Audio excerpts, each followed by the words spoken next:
Lily's fingers, purple with cold, groped desperately for help. Her stepmother had thrown her out 3 hours earlier, and now the snowstorm was stealing away the last traces of warmth from her small body. She was about to die that night, right on the very ground where she had been born. Then she heard footsteps, the footsteps of a soldier cutting through the howling wind. James Walker lay awake on the old wooden bed, his eyes fixed on the pitch-black ceiling. It was the 4th night in a row he hadn't been able to sleep. Images from the battlefield kept coming back, gunfire, smoke and flames, and the faces of comrades he had been unable to save. Outside, snow was falling heavily. Then, through the howling wind, another sound slipped into his ears. Weak, nearly swallowed by the storm. "Please, someone, help me." James bolted upright, his heart pounding.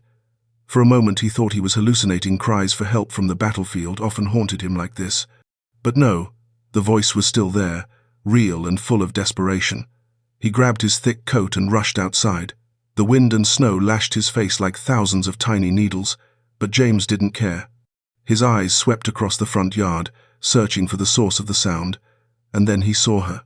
A small figure lay curled up at the base of an old oak tree, just a few yards from the Moore house next door. A thin layer of snow had already covered her, but James could still see a child, wrapped in a torn scarf, collapsed on the frozen ground. My God! James rushed over and dropped to his knees beside her. It was a girl, about 12 years old. Her face was pale, her lips deep blue. She was shivering violently, her small fingers darkened with cold. When James touched her shoulder, her eyes opened and looked straight at him in despair. "Sir, are you going to send me away too?" Her voice was as thin and fragile as a thread about to snap. No, I'm not." James took off his coat and wrapped it around her, then gently lifted her up. She was so small, frighteningly light. "I'm taking you inside. You're going to be okay." As he walked toward his wooden house, his eyes flicked briefly to the Moore home. The door was shut tight, not a single light on, as if they didn't know, or didn't want to know, that a child was slowly dying in the snow outside. Inside the warm house, James set the girl down on a chair near the fireplace. He quickly built up the fire, then made a cup of hot tea. The girl was still trembling, her eyes darting around the room in confusion. "Drink this. It'll warm you up." James brought the cup to her lips. Lily, he recognized her now. Tom Moore's daughter clutched the cup with both hands as if it were her last lifeline. She took small sips, tears streaming down her cheeks. That was when James noticed the bruises on her arm, old blue-purple marks mixed with newer ones. Her hands were ice cold, her fingertips swollen, and her eyes of a child far too familiar with fear. James recognized that look instantly. He had seen it before on the battlefield, in the eyes of children living in war zones, always running, always struggling just to survive one day at a time. "What happened, Lily?" His voice was gentle, careful not to frighten her further. Lily lowered her head, tears dripping into the tea. I didn't mean to." 3 hours earlier. The Moore kitchen was stifling in its heavy silence. Lily stood at the sink, carefully wiping each plate. Her hands trembled, not from the cold, but from fear. Every movement had to be soft, careful, not making a sound. Her stepmother, Martha, was sitting in the living room, staring at the wedding photograph of her husband with his late wife Lily's biological mother. She had just argued with her husband on the phone. Tom wouldn't be coming home for Christmas again, alone again, that familiar feeling of being abandoned. Lily knew days like this were dangerous. Her stepmother would go quiet, and then anything, a small noise, a tiny mistake could make everything fall apart. Then the sound of breaking china cracked through the kitchen like thunder in a clear sky. Lily froze, her heart pounding as if it might burst. Martha's footsteps approached, heavy, slow, filled with rage. "What did you do?" Her voice wasn't raised. That was the most terrifying part. Martha didn't need to yell. The coldness in her tone was enough to make Lily shrink. "I'm sorry, Mum. I didn't mean to. Didn't mean to." Martha looked down at the broken pieces, then at Lily. "How many times now have you not meant to? Mom, please, quiet." Lily flinched. Tears streamed down her face, but she didn't dare cry out loud. Crying only made things worse. Martha stepped closer, looking at the girl with eyes full of anger and pain. "Mom, get out of the house. Right now." Lily went numb. Outside, the snowstorm was screaming.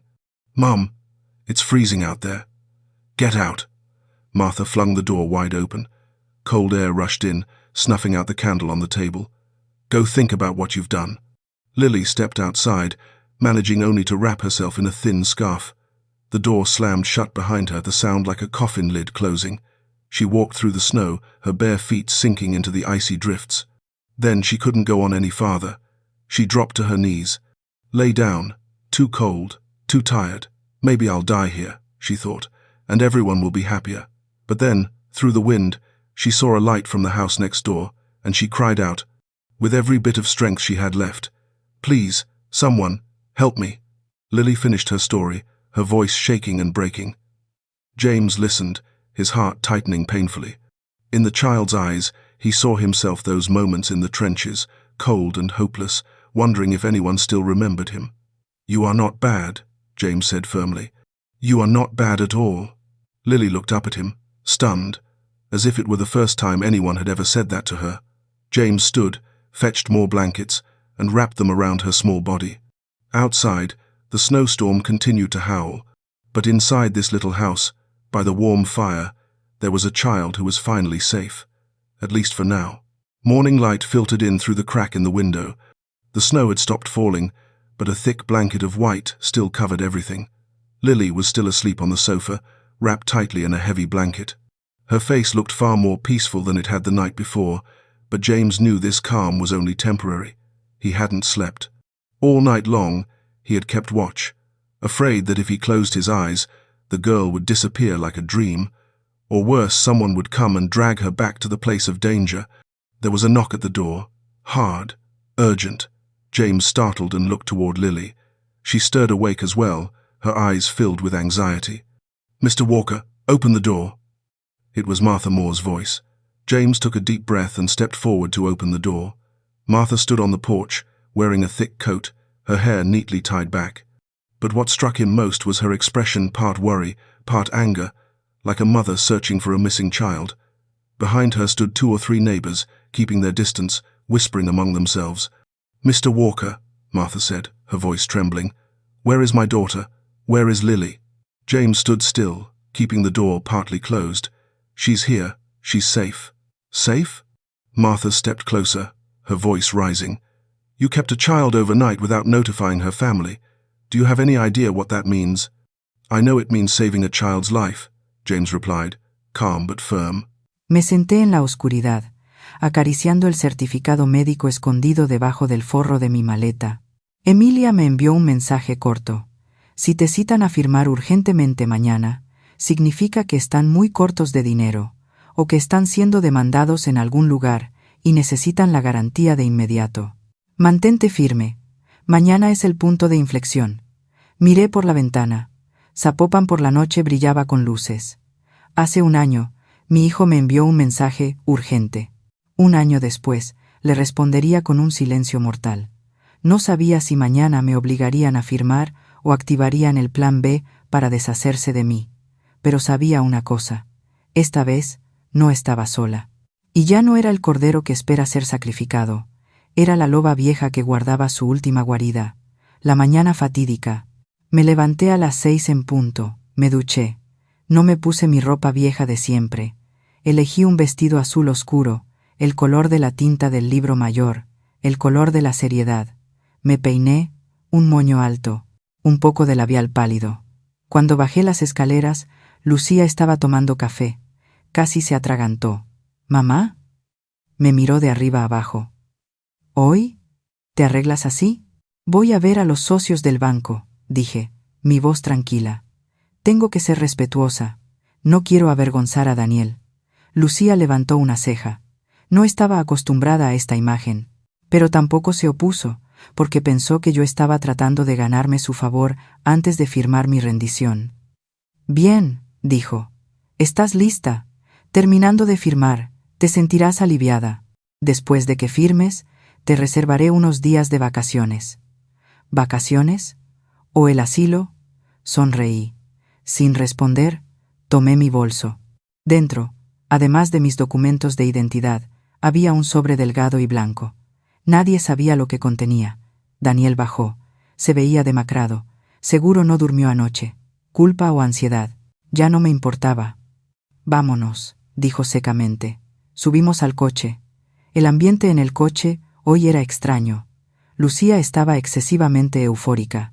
Miraba su teléfono, parloteando sin parar sobre planes de compras después del desembolso del dinero. Daniel estaba en silencio, sujetando el volante con tanta fuerza que sus nudillos estaban blancos. El coche había estado en marcha durante 15 minutos. El teléfono de Daniel sonó, conectado al altavoz Bluetooth del coche. Un número desconocido. ¿Hola? Daniel contestó. La voz del otro lado era apresurada, tensa. Jefe Daniel, el banco acaba de enviar una notificación. Han suspendido el desembolso. Hay un problema legal con el aval. El coche frenó bruscamente. ¡Ked! Mi cuerpo se lanzó hacia adelante. El cinturón de seguridad se clavó en mi pecho. La cara de Daniel se puso pálida. ¿Qué? ¿Suspender el desembolso? ¿Por qué? Hoy firmamos el contrato suplementario. No sé. El departamento legal del banco dice que hay una alerta roja en el RFC del aval. Dicen que necesitan verificar la voluntad del aval. El espacio dentro del coche se congeló. Lucía se giró para mirar a Daniel, luego a mí. Sus ojos parecían querer devorarme viva. «¡Apaga el teléfono!», gritó. Daniel apagó el altavoz, pero su mano temblaba tanto que casi se le cae el teléfono. «¿Qué está pasando?», Lucía preguntó con voz firme. «¿Por qué la suspensión?». «No sé», Daniel tartamudeó. «Dijeron, hay un problema con el aval». Ambos pares de ojos se dirigieron al asiento trasero. Hacia mí. Me quedé inmóvil. Espalda recta. Ojos mirando directamente por la ventana, observando el tráfico. «¿Mamá?», preguntó Lucía, su voz llena de sospecha. «¿Hiciste algo?». Me giré, parpadeando suavemente. «Hice algo. He estado aquí con ustedes. ¿Será que el banco está molesto porque no firmé el otro día?». Una respuesta inocente. Lucía apretó los dientes. «Seguramente es porque aún no has firmado. Llegamos, lo explicamos y listo. Sigue conduciendo, Daniel, rápido». Daniel pisó el acelerador. Before getting into the car, she turned back to look at James one last time, a look full of anguish, as if she were being dragged back into the darkness she had just escaped. Martha followed, but before leaving James's porch, she stopped and turned to him. «Mr. Walker," she said in a voice low enough that only he could hear, "you made a mistake by interfering in my family's business." James met her gaze. In her eyes, he saw more than anger, he saw fear. Fear that the truth might come out. "If I made a mistake," James replied, "it's one I'm willing to live with." 3 days had passed since Lily was taken into protective custody. 3 days in which James had barely slept, each night haunted by dreams of the girl's pleading eyes. He knew he couldn't just sit and wait. If no one else would speak up for Lily, then he would. On the 4th morning, James put on his heavy coat and stepped out of the house. He had a simple plan: find the truth. And the truth always began with the people closest to Lily. The elementary school sat at the edge of town, an old brick building with its roof buried under snow. James walked down the hallway, his footsteps echoing on the worn wooden floor. The familiar smell of chalk and paper carried him back to his own childhood, a peaceful childhood Lily seemed never to have known. Lily's teacher, Eleanor Hayes, was a woman in her 40s, with streaks of grey in her hair and warm, attentive eyes. When James knocked, she was arranging books on her desk. "Mr. Walker?" she said, surprised. "How can I help you?" "Miss Hayes, I'd like to ask you about Lily Moore," James said directly. "Could you tell me about her?" Eleanor hesitated, glancing around as if afraid someone might overhear. Then she motioned for James to come in and closed the door. "Lily is a good student," she said, her voice gentle but tinged with concern. "She does well academically, she's polite, and she always completes her assignments. But what?" James asked. Eleanor sighed. "But she always tries to avoid going home on time. She stays after class to help me clean up, or sits in the library reading until late, as if she doesn't want to go home." James felt his chest tighten. "Have you noticed anything unusual about her physically?" The teacher nodded, her voice growing sadder. "Once, I saw a small bruise on her arm. When I asked, she said she'd fallen. But the way she answered, she wouldn't look me in the eye. And some days, I noticed she wrapped a scarf around her wrist, as if hiding something. Did you report it to anyone? I tried, Eleanor said, regret heavy in her voice. I called Mrs. Moore, but she said I was worrying too much. She said Lily was just clumsy, and after that, I didn't know what else I could do. James nodded, thanked her, and stepped back outside. Inside him, the first piece of the puzzle was falling into place. Lily wasn't simply a neglected child, she was living in a home filled with pressure and quiet suffering. That afternoon, James stopped by a small bookstore in town. Mr. Wilson, the elderly owner, was boxing up merchandise when he saw him. Mr. Walker, Wilson called out warmly. I hear you saved the Moore girl the other night? James paused. That's right. Do you know anything about the Moore family? Wilson looked around, then lowered his voice. I shouldn't say this, but Martha Moore is a difficult woman, always criticizing everything. What bothers me most is the way she talks about Lily. What does she say? She calls the girl a burden, a reminder of the past. Whenever Lily walks behind her, the child is silent, head down, as if she's afraid that saying a single word might cause trouble. Anger surged in James, but he kept it in check. What about Tom Moore? Him? Wilson shook his head. He's never home, works in the city, only comes back on holidays, sends money, but has no idea what's going on inside his own house. James nodded, thanked him, and continued on his way. The second piece of the puzzle, a father who was absent, a child left unprotected, and a woman who controlled everything. That evening, James sat in the town library, searching for information about Tom Moore. After a few phone calls, he learned that Tom worked for a construction company in the city, a 2-hour drive away. He sent money home every month, but never called because Martha had told him that everything was fine. James understood then Martha had isolated Lily. She controlled the mail, the money, and even the flow of information in and out of the house. Tom knew nothing. Lily was too afraid to speak, and the town believed it was simply a family matter. But James knew better. This was not a family matter. It was a child sinking into silence, her cries for help unheard. Determination was clear in James's eyes. He had gathered enough pieces, now he needed to take them to Sheriff Dean. But first, there was one more thing he had to do. He needed to meet Tom Moore. That man deserved to know the truth about what was happening to his daughter. The Child Welfare Office was a small building, painted a pale yellow, with colorful murals on the walls. But James knew no matter how cheerfully it was decorated, this was still not a home. And Lily, the little girl staying here, was surely feeling lost, like someone stranded in the middle of a desert. Sheriff Dean was waiting for him at the gate, a hot cup of coffee in his hand. Mr. Walker, he said, his tone serious but not unfriendly. I've thought about your request, and I've decided to allow you to see Lily, but only once, and under my supervision. James nodded. Thank you, Sheriff. I just want to make sure she's all right. I understand, Sheriff Dean said as he opened the door. But you should also know I'm doing this not just because of you. I have a feeling there's something not quite right about this whole situation. They stepped inside. The small room had wooden tables and chairs and a window overlooking the backyard, where a few other children were playing in the snow. But Lily wasn't among them. She sat alone, staring out the window, as if searching for an escape that didn't exist. When James entered, Lily startled and turned around. Her eyes lit up a small but unmistakable spark of hope. Mr. Walker, her voice was soft, trembling. James smiled, walked closer, and sat down in the chair across from her. Hello, Lily. Sheriff Dean stood quietly in the corner, observing without interrupting. James opened the small canvas bag he had brought with him and took out several sheets of paper. I brought something for you, James said, placing them on the table. They were drawings, not perfect, not professional, but sincere. One was of James's apple orchard, the trees bare in winter, yet sunlight streaming through the branches. Another showed the chair by the fireplace, where Lily had sat that night. Lily stared at the drawings, her eyes slowly filling with tears. You drew these for me? I did, James nodded. I'm not very good at drawing, but I wanted you to know that wherever you are, there is always a place for you. A safe place. Lily gently touched the drawing of the apple orchard, as if afraid it might disappear. I remember that night. I thought I would never feel warm again. James took a deep breath, his voice gentle but sincere. You know, Lily, I felt that way too. Lily looked up at him in surprise. You have? James nodded. When I was on the battlefield, there were nights when I lay in a shelter, cold and terrified.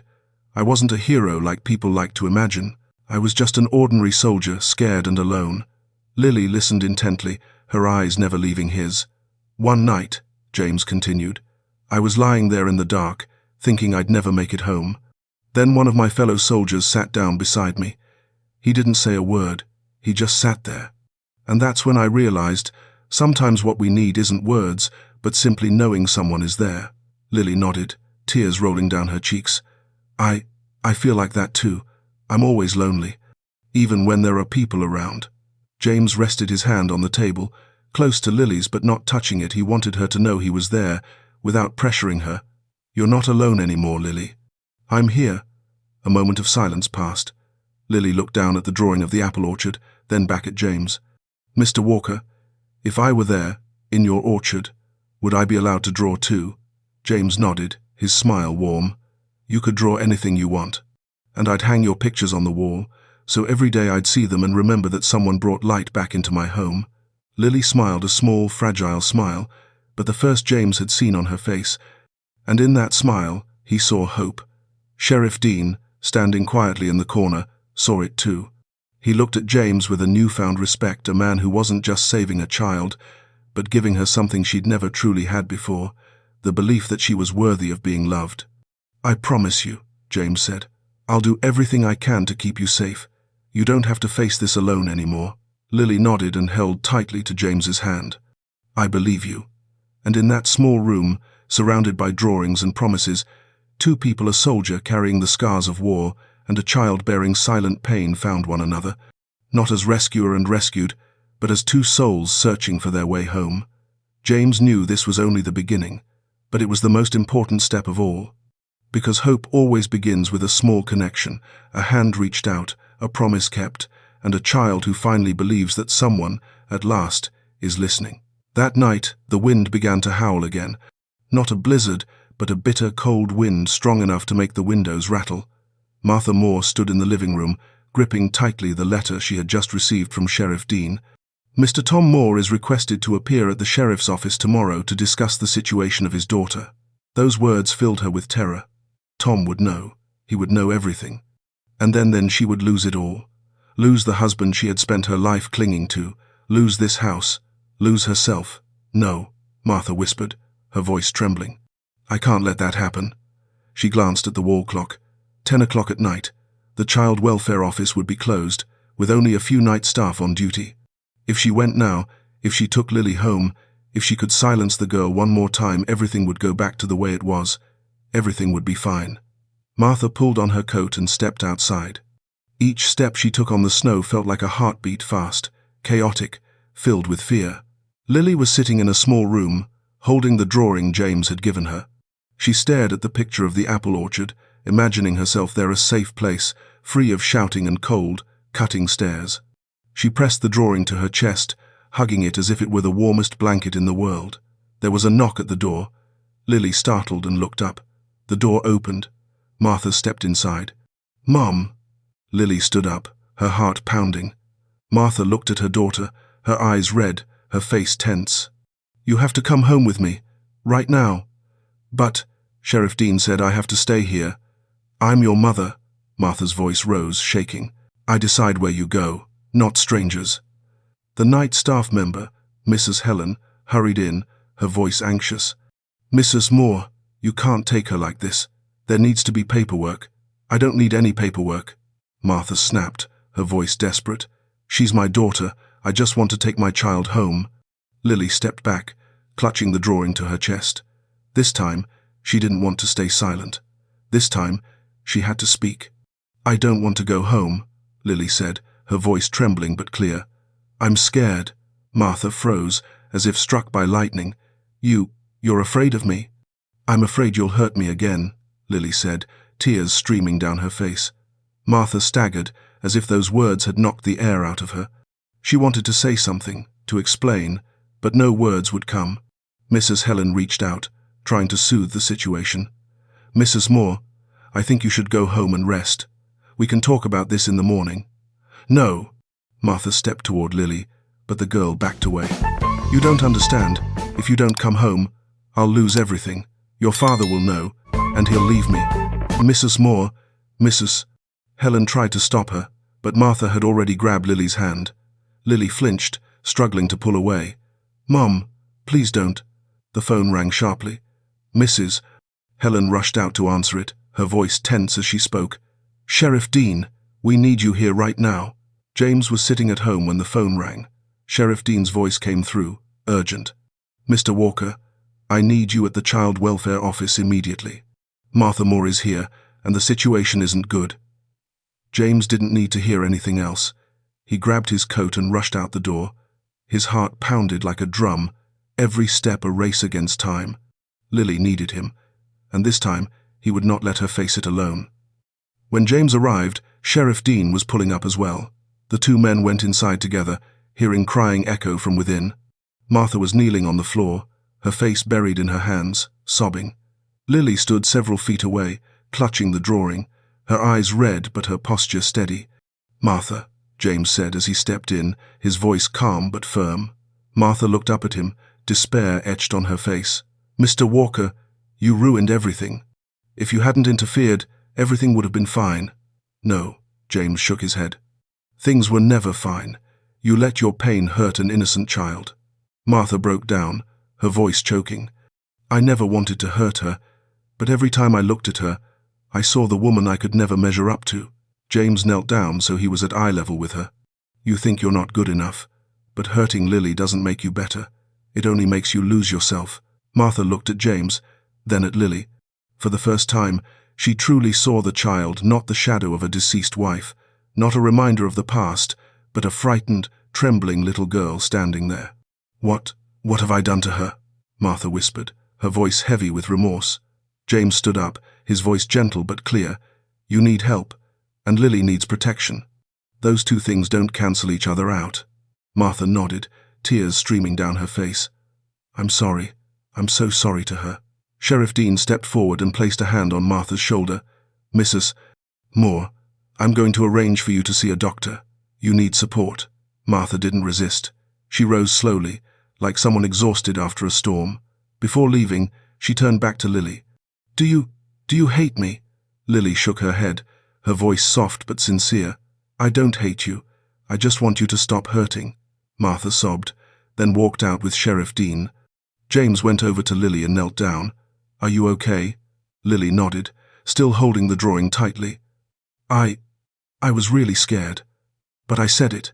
I spoke up. James smiled and rested a hand on her shoulder. You were very brave. I'm so proud of you. Lily looked at him, then slowly stepped forward and rested her head against his shoulder. James wrapped his arms around her gently, as if holding the most precious thing in the world. A week had passed since that night. Martha had been admitted to a psychological treatment facility in the city, where she could finally receive the help she had long needed. Tom Moore had returned a man with a drawn face, reddened eyes, and trembling hands as he signed the papers granting temporary guardianship of Lily to James. I didn't know, Tom said, his voice breaking as he stood in Sheriff Dean's office. I thought sending money home was enough. I didn't know my daughter was living in fear. Sheriff Dean placed a hand on his shoulder. Mr. Moore, what matters now is that you know, and that you can change.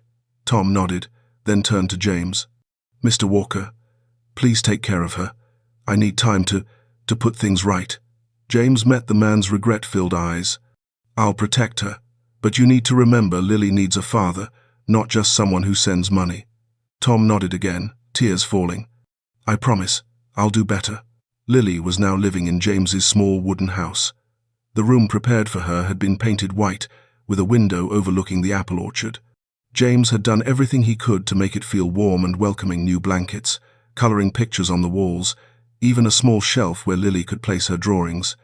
But Lily didn't draw. She simply sat by the window, staring outside in silence.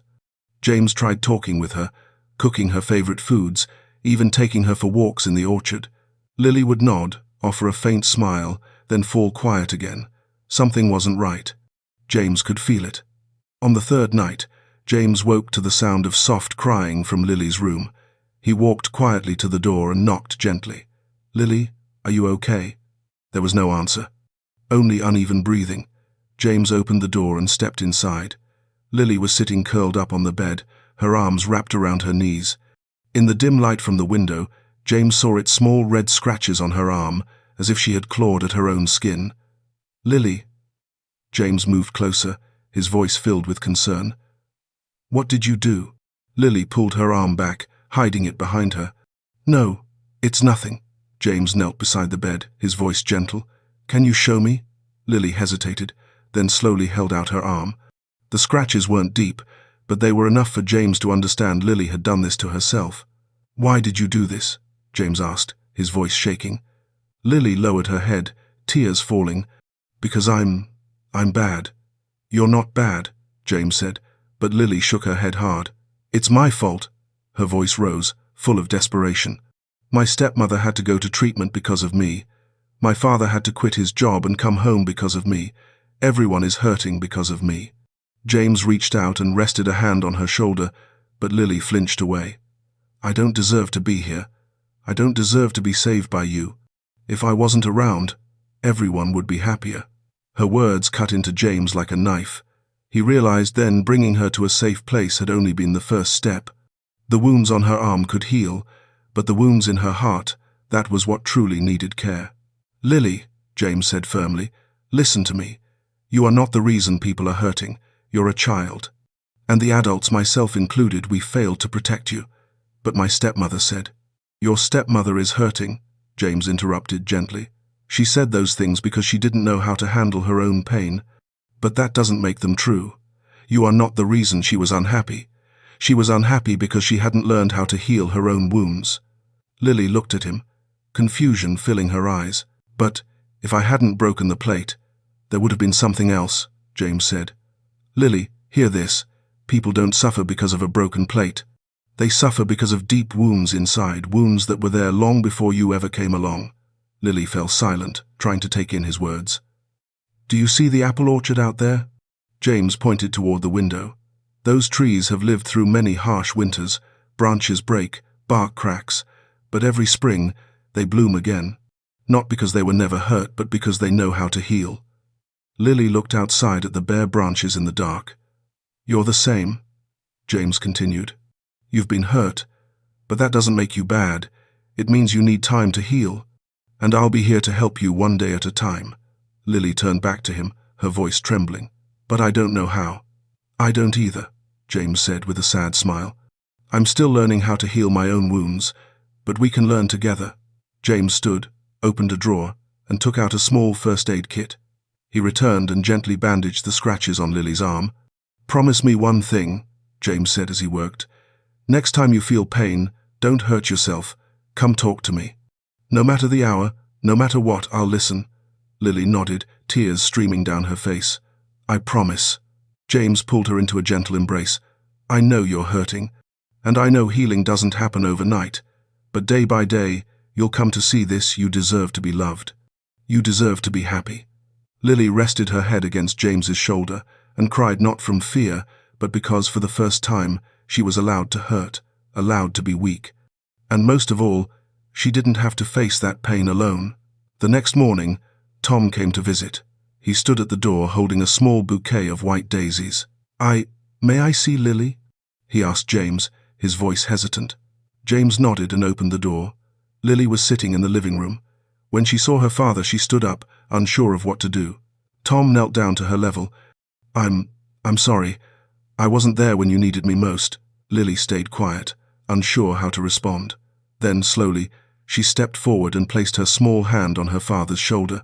"Can you stay with me now?" Tom nodded, pulling her into his arms and crying like a child. "I'm here, I promise." James stood nearby, watching the father and daughter embrace.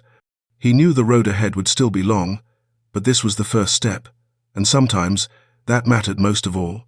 After the storm, the wounds were still there, but the light had begun to break through. And with that light, hope would follow. Dr. Sarah's office was warm and inviting, with soft sofas and a faint scent of lavender in the air. "Lily, Doctor," Sarah said with a gentle smile, her voice calm and reassuring. "Would you like to tell me about your past week?" Silence. "Have you done any drawing? Mr. Walker says you like to draw." Silence.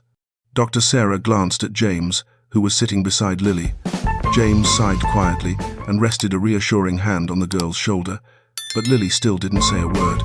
After 45 minutes, the session ended without Lily having spoken once. "Doctor," Sarah walked James out into the hallway, her voice full of understanding. "Mr. Walker, I know how much you want to help her, but Lily needs time. She's carrying very deep wounds, and sometimes words aren't the only way healing happens." James nodded. "So what should I do?" "Just be there for her," Dr. Sarah said. "Don't force her to talk. Help her feel safe. When she's ready, she'll open up." That week passed in silence. Lily ate, slept, and sat by the window looking out at the apple orchard. But she didn't draw, didn't smile, didn't speak much. "I decide where you go, not strangers." The night staff member, Mrs. Helen, hurried in, her voice anxious. "Mrs. Moore, you can't take her like this. There needs to be paperwork." "I don't need any paperwork," Martha snapped, her voice desperate. "She's my daughter.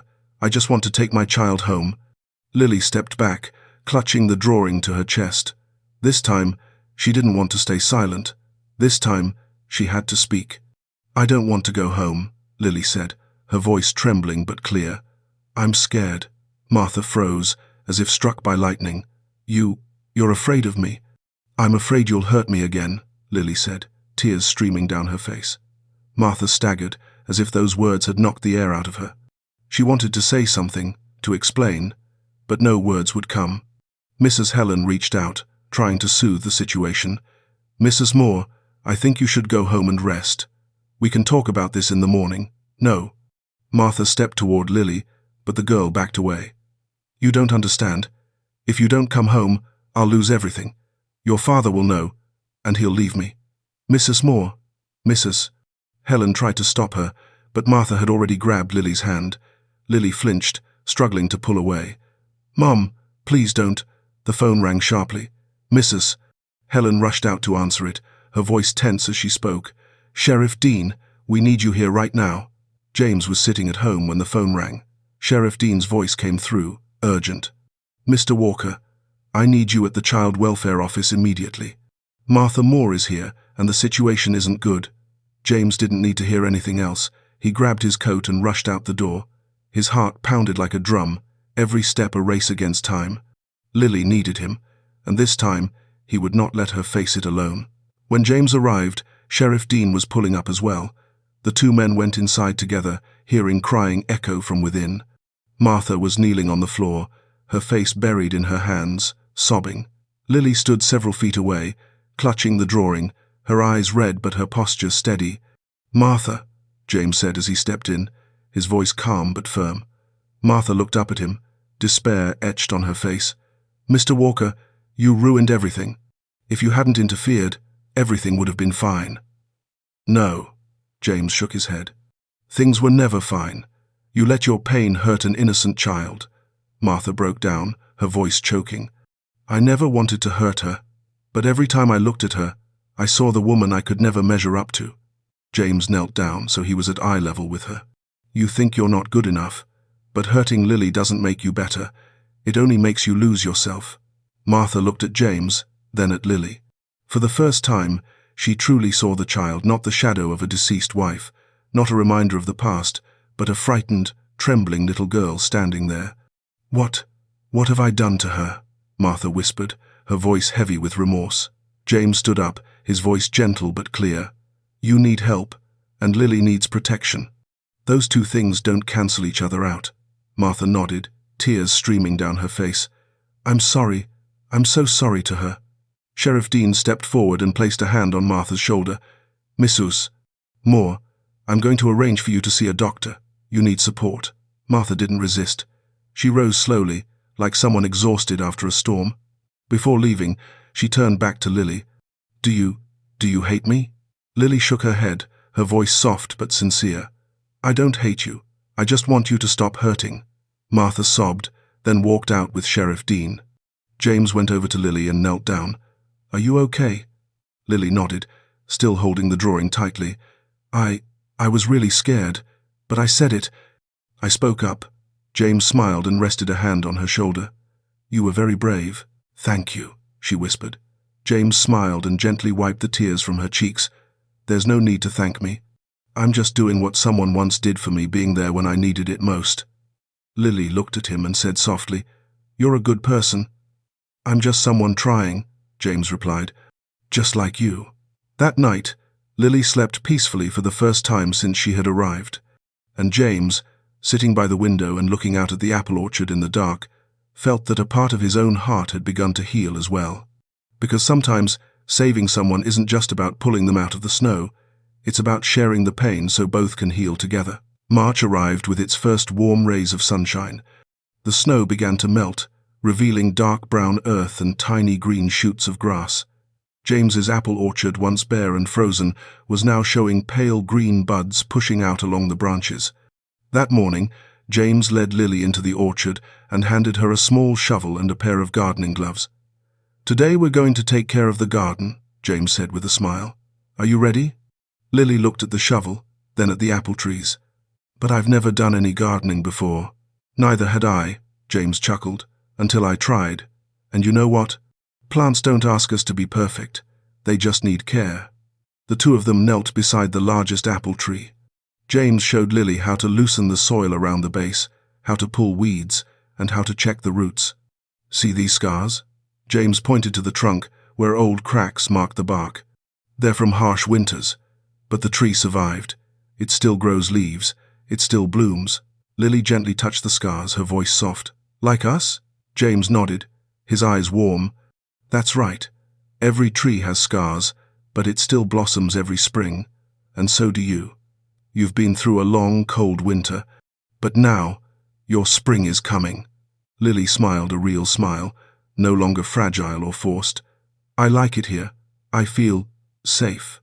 James rested a hand on her shoulder. "You're always safe here." They worked in the garden all morning, hands covered in soil, hearts light. Lily laughed when a worm crawled across her hand, and James showed her how to gently place it back into the ground. "Every living thing has its place," he said. That afternoon, Lily took out her box of colored pencils and set it on the living room table. She looked at James, her voice hesitant. "Uncle, could I teach you how to draw?" James blinked in surprise. "You want to teach me?" Lily nodded. "You taught me how to care for the garden. Now I want to teach you something." James laughed and sat down beside her. "All right, but I'm not very good at drawing." "That's okay," Lily said, handing him a pencil and a sheet of paper. "You just have to draw what you feel." Lily began to draw free, unstructured lines. She drew the apple orchard, the little house, the sun shining through the branches. James watched, then slowly began to draw as well. His picture wasn't pretty stiff lines, muddled colors. But Lily looked at it and smiled. "What are you drawing?" "A soldier sitting by a fire," James said, listening to a child tell a story. Lily studied the picture, then looked at James. "Is that us?" "Yes," James nodded.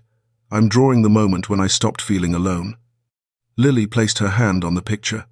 "I'm going to call this one The Soldier Who Knows How to Listen." James smiled and gently wrapped an arm around her shoulders. "That's a beautiful title."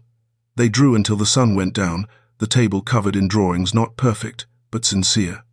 And on the living room wall, James hung them up, one beside another, like pieces of their lives slowly coming together.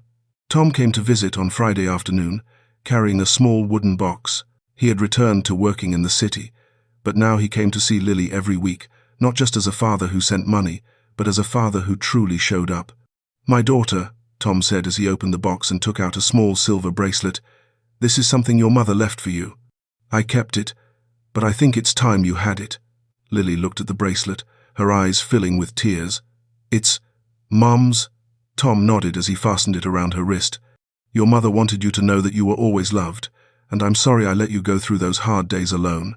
Lily wrapped her arms around her father, crying against his chest. "I love you, Dad." Tom held her tightly, his voice breaking. "I love you too, and I'll never leave you again." James stood nearby, watching them embrace, his heart full. This was what Lily needed, not just a shelter, but a real family. Later that afternoon, after Tom had left, the mail carrier arrived with a letter. James took it and saw the return address, the treatment facility. It was from Martha. James carried the letter inside and placed it on the table in front of Lily. "You have a letter." Lily looked down and recognized the familiar handwriting. She hesitated and glanced at James. Should I read it?" James sat beside her. "That's your decision." But whatever you choose, I'll be here. Lily picked up the letter, her hands trembling as she opened it. The slanted handwriting was uneven, the ink smudged in places. Lily, my child, I don't know how to write in a way that would make you forgive me, but I want you to know I am sorry. Sorry for letting my pain hurt you. Sorry that every time I looked at you, I saw only what I lacked, instead of seeing you a kind and brave child. I am learning how to heal. I am learning how to love myself, so that I can love you the right way. I don't know if you will ever want to see me, but I will wait. I will wait as long as it takes. I love you. Martha Lily finished reading and set the letter down. Tears streamed down her cheeks. Do you want to write back? James asked gently. Lily shook her head. Not yet. I need time, but I'll keep the letter. James nodded and put an arm around her shoulders. You don't have to rush. When you're ready, you'll know. Lily leaned her head against James's shoulder and looked out the window, where the apple orchard was beginning to bloom with tiny white flowers. Uncle, she said softly, I think my spring really is coming. James smiled, following her gaze. Yes, Lily, and it's going to be beautiful. May arrived with apple blossoms in full bloom. James's orchard looked as though it were covered in a blanket of white snow, but this time it was the snow of hope, not of cold. Lily stood by the window, watching the petals drift in the breeze. A letter from Martha sent the week before held in her hands. May I have your permission to see you? There are things I want to say that I can't put into words. Lily had thought about it all week. She was afraid that seeing Martha would bring all the pain rushing back. But she was also curious to see whether that woman had truly changed. And deep down, she wanted to believe that people could heal. Uncle, Lily said, turning to James, who was sitting by the fireplace reading, I think I'm ready. James looked up, immediately understanding what she meant. Are you sure? Lily nodded, her voice steadier than before. I want to see my stepmother. I need to hear her say it. James stood and placed a hand on her shoulder. I'll be here with you, and if at any moment you want to stop, we can. Lily smiled, grateful. Thank you. On Saturday afternoon, Martha arrived. Sheriff Dean had arranged for the meeting to take place at James's house, where Lily felt safest. Tom was there too, standing beside his wife, his face anxious but hopeful. When Martha stepped out of the car, Lily barely recognized her. She was thinner, her hair loose instead of neatly tied back as before. Her eyes were red, but no longer cold. Now they carried exhaustion and deep remorse. Martha walked into the yard holding a bouquet of white daisies, simple flowers, but sincere. When she saw Lily standing on the porch, she stopped, as if unsure whether to move forward. James stood beside Lily and spoke softly. Do you want me to stay here? Lily shook her head. No, I need to talk to her alone, but please stay nearby. James nodded and stepped inside, leaving the door slightly open. Martha moved closer, each step slow, as though afraid Lily might run away. But Lily didn't move. She stood still, her hands clasped tightly together, but she didn't retreat. Lily. Martha stopped at the foot of the porch, her voice trembling. Do you hate me? Lily looked straight into Martha's eyes and saw a woman struggling with herself. I used to think I hated you, but now I just feel sad. Martha nodded, tears spilling freely. I'm sorry. I'm sorry for everything I said, everything I did. You didn't deserve any of it. Lily stayed silent, letting the words sink in. Martha knelt down so she was at Lily's eye level. There is no excuse for what I did, but I want you to know I never hated you. I hated myself. Every time I looked at you, I saw the woman I could never be. And instead of learning how to love myself, I hurt you. Lily swallowed, trying to stay calm. Do you know I always wondered why you didn't love me? Martha nodded, her voice breaking. I know, and that was my fault, not yours. You were never the problem. I was. Lily glanced down at the flowers in Martha's hands. Did you bring those for me? Martha held them out. Yes. I remembered. You used to like daisies. When you were little, you'd pick them in the yard and bring them to me. I'd forgotten that, until I started treatment. Lily took the bouquet and gently touched the soft petals. I still like daisies. Martha smiled through her tears. You may never forgive me, and I understand that. But I'm sorry for letting my pain hurt you. You deserve to be loved. You always have. Lily was quiet, looking into Martha's eyes. She no longer saw coldness or anger, only a woman trying to find herself again. Mum, Lily said softly but clearly, I don't want to forget my real mother. She'll always be in my heart. Martha nodded. I understand, and I don't want you to forget her. She is your mother. But, Lily continued, her voice trembling, I also want to have a new mother, if you want to have me. Martha froze, hardly believing what she had heard. You want to give me a chance? Lily nodded. I want to try, but you have to promise you won't let your pain control you anymore. You have to keep healing. Martha broke down, wrapping Lily in her arms. I promise, I'll do everything I can to be the mother you deserve. Lily hugged her back, tears streaming down her cheeks. This time, they weren't tears of fear. They were tears of forgiveness, the hardest kind and the strongest. Tom stood a short distance away, watching his wife and daughter embrace, unable to hold back his own tears. He stepped forward and placed a hand on both of them, forming a small circle, a family learning how to love again from the beginning. James stood by the window, watching, his heart full. He thought of something Sheriff Dean had once said. Sometimes, a miracle isn't changing the past, but finding a way to move forward.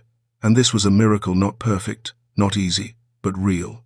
A child learning to forgive, a woman learning to love, and a family learning to heal together. Martha released Lily and wiped her tears. I won't stay long today. I know you need time. But, may I come visit again? Lily nodded. You can. I'll show you the apple orchard I'm helping take care of. Martha smiled, a real smile, not forced. I'd love that. As Martha and Tom prepared to leave, Martha turned back to James, who was still standing by the door. Mr. Walker, she said, her voice full of gratitude. Thank you. Thank you for not giving up on her. And thank you for seeing that I needed help too. James nodded. You were brave to come back. That's the first step. Martha smiled, then walked out of the yard with Tom. Lily stood beside James, watching them go. Uncle, did I do the right thing? James knelt down and looked her straight in the eyes. You did the bravest thing of all. You chose forgiveness. That isn't weakness. It's strength. Lily hugged James, resting her head on his shoulder. I know the road ahead is still long, but I think I can do it. James held her close. I know you can, because you're stronger than you realize. And in the orchard in full bloom, among white petals drifting in the wind, a child learned the most important lesson of all. Forgiveness is not about forgetting the pain, it's about not letting that pain control the future. June arrived, bringing the first summer after a long winter. James's apple orchard was covered in white blossoms like snow, but this time it was the snow of life, not of cold. Bees buzzed busily among the branches, and birdsong rang out like a hymn of hope. Lily stood in the middle of the orchard, holding a watering can, smiling as she looked at the flowers. She had moved in with Tom in their new home, a small house near the center of town, where her father could work closer to home. But every Saturday, she still came back here, back to the apple orchard, back to James, the man who had taught her how to trust again. Uncle, Lily called out brightly, this apple tree is going to bear fruit soon. James stepped out of the house, a cup of hot tea in his hand. That's right. This fall, we'll have apples to pick. Lily turned to him, her eyes lighting up. Can I help you pick them? Of course, James smiled. You took care of them all spring. You've earned the right to pick the very first one. A car pulled up outside. Martha stepped out, holding a basket of homemade cookies. She had been allowed to live in a small apartment nearby, under the supervision of social services. She visited Lily every week, taking small, careful steps to rebuild trust. Hello, Lily, Martha said softly, her voice no longer sharp as it once was. Lily turned and smiled. Hi, Mum. Did you bake cookies? I did, Martha said, handing her the basket. I remembered you liked chocolate chip cookies. I tried to make them. Lily took the basket and breathed in the warm scent. Thank you, Mom. I'll share them with Uncle Walker. Martha looked at James and gave a small nod. Mr. Walker, thank you for giving me this chance. James nodded in return. You've been trying hard. That matters. Martha turned to Lily. May I help you water the trees? Lily hesitated for a moment, then nodded. Okay. You can take this watering can. The two of them, stepmother and daughter, stood side by side in the orchard, watering the young trees together. Martha didn't say much. She simply listened as Lily talked about each tree, each blossom, and for the first time, Lily felt that she didn't need to be afraid anymore. James stood on the porch watching them, his heart at peace. This was what he had hoped for, not a perfect ending, but an honest beginning. Sheriff Dean stopped by that afternoon, a cup of coffee in hand and a friendly smile on his face. "Mr. Walker," he said, sitting down on a chair in the yard, "I hear you were offered a job in the city. A big construction company. Good pay." James nodded. "That's right. They want me to start next month." Sheriff Dean looked at him. "So, are you going to take it? Start over somewhere new?" James was quiet, looking out at the orchard, where Lily and Martha were laughing as a butterfly landed on Lily's shoulder. Tom had just arrived as well, standing beside his wife and daughter, the three of them admiring the most beautiful apple blossom on the tree. "I used to think I needed to start over," James said calmly. "But now I realize I don't need to start over. I just need to come home." Sheriff Dean smiled. "Come home? You're already here." James shook his head. "Not to a place, to myself, to the feeling that I matter. And here, with these people, I've found that." Sheriff Dean nodded and patted James on the shoulder. "You've done a good thing, Mr. Walker. You saved a child. And maybe, in some way, she saved you too." James smiled. "Yes, she saved me." That evening, after Tom and Martha had gone home, Lily stayed for dinner with James. She sat at the table, a pencil and drawing paper in her hands. "What are you drawing?" James asked as he poured her some water. Lily looked up with a mysterious smile. "A special picture. You'll see when I'm done." James chuckled and let her continue. He sat nearby reading, but from time to time he glanced over at her, the child who had changed his life. An hour later, Lily put her pencil down. "I'm finished." She turned the drawing around for James to see. It was a family picture, not perfect, but full of color. There was James standing by the apple orchard, Tom beside him with a warm smile, Martha holding a watering can, and Lily standing in the middle, arms wide open, smiling brightly. "This is my family," Lily said proudly. "Everyone, all the people who once hurt each other, are now learning how to love." James looked at the drawing, feeling tears well up. "It's beautiful." Lily looked at him. "You're in it too, because you're my family." James gently wrapped an arm around her shoulders. "And you're my family too." Lily rested her head on James's shoulder, looking out the window as the sun set behind the distant mountains. "Uncle, I used to think I'd never be happy. But now I know happiness isn't about having no scars. It's about knowing how to live with them."